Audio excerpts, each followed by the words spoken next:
Yeah, my name is Avi Cohen, and I'm part of Bereshit. Bereshit is a nonprofit organization that was founded over 9 years ago in New Jersey with the goal of connecting Israeli expats to the state of Israel and the Hebrew language and to one another, and in general build a committed, involved, and active Israeli-American community in our area. This is done through several programs. One of them is our after-school programs where we teach Hebrew and also teach a lot about Israel in Hebrew by professional teachers to the second generation, basically. It seems like that is a big challenge. It is definitely a big challenge. It requires a lot of work. And in Bereshit, we strive to turn that family-level, individual struggle of keeping the second generation connected, turn it into community-level effort. My children specifically, constantly, they're looking forward to come visit Israel every summer. They speak Hebrew fluently. We speak only Hebrew at home. And you know, we try to give them a lot of the childhood experiences that we've had growing up in Israel. I can't say that it's an easy task. I mean, it's always a struggle to kind of make them learn more Hebrew, go to the after school, do homework and all that, because it's extra work for them. They all go to public schools, so they learn everything in English. But as they get older, they understand how important it is for us, for them to be connected to our heritage and our roots.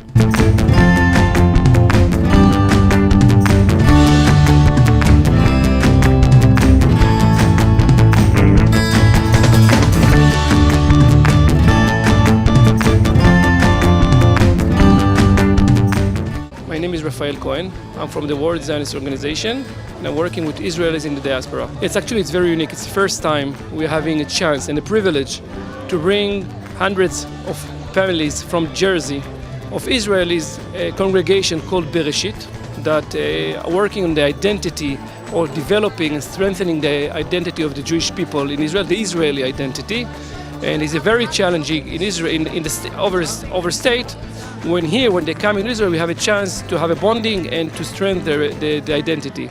You're talking about that is a challenge, but it's not a simple challenge. It's a big challenge. You know, we're talking about family that want to connect Israel. That's right. It's a big challenge. I'm not sure if you're familiar with the fact, but Israel is abroad is the most highest assimilated population in all over the world. There are many reasons why, but the fact that they are choosing to come here, and we want to come and to hug them to the core of the Zionism here in Har Herzl, it's very exciting and it's a very warming moment. It's a tough mission. As I said, it's challenge, but I do think that if the policy of the government in Israel was 30 years ago was basically to use a different terminology, but we found our brothers and sisters that living in the state, living all over the world, Jewish and Israelis, and we want that they're going to feel part of the congregation, of the Jewish people. They are our brothers and sisters naturally. They're speaking our language. And that's why we're calling them here to come here and to be and to hug them. And you choose to start this project here in Herzl Mountain. Why is that? That's true. We started here because we do believe that this is the symbol of the Zionism. Here in 1897, the Congress Barzel, they started to establish the Zionist Congress, the first delegation. And it's very symbolic that we are bringing the Israelis here. But I have to say, our relation is not just here. Our relation are on a daily basis. We are working just on now when we are here in Jerusalem. In Jersey, there is a meeting of 200 kids, Israelis, that having a camp, Israeli camp back there in Jersey. So the idea is working for both sides, and that's the only way that can work. Education here and there. You talk with those people, those family. What did they tell you? Will you share with you a lot of things, of course?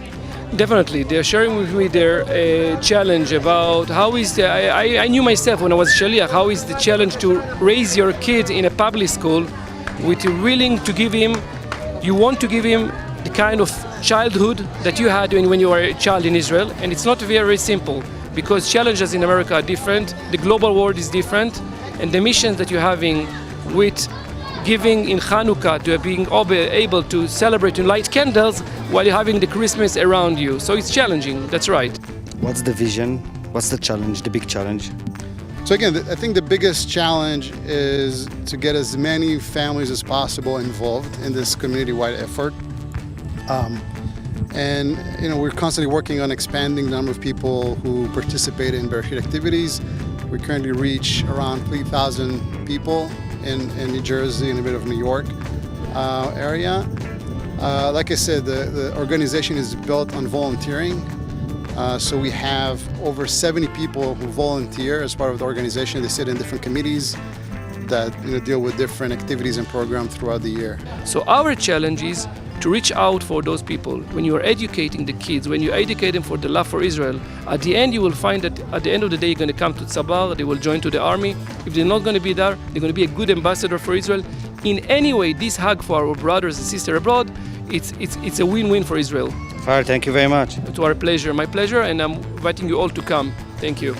ואני רוצה להגיד משהו שאמרתי כמה פעמים, לנו כהורים יש אחריות, הורים שחיים בארצות הברית, יש לנו אחריות גם כלפי מדינת ישראל וגם כלפי דור ההמשך. והאחריות שלנו שהם גם להגן על מדינת ישראל ברוחנו וגם לדאוג שדור ההמשך שלנו יהיה מחובר למדינת ישראל ולשפה העברית, וזה מה שמנחה אותנו בבראשית יום-יום. אני מתאר את זה בתור, זה כמו אמא, גם כשהיא רחוקה לא אוהבים אותה פחות. אז תודה רבה, ואני נרגש להתחיל את היום המרתק הזה. תודה רבי. אנחנו עכשיו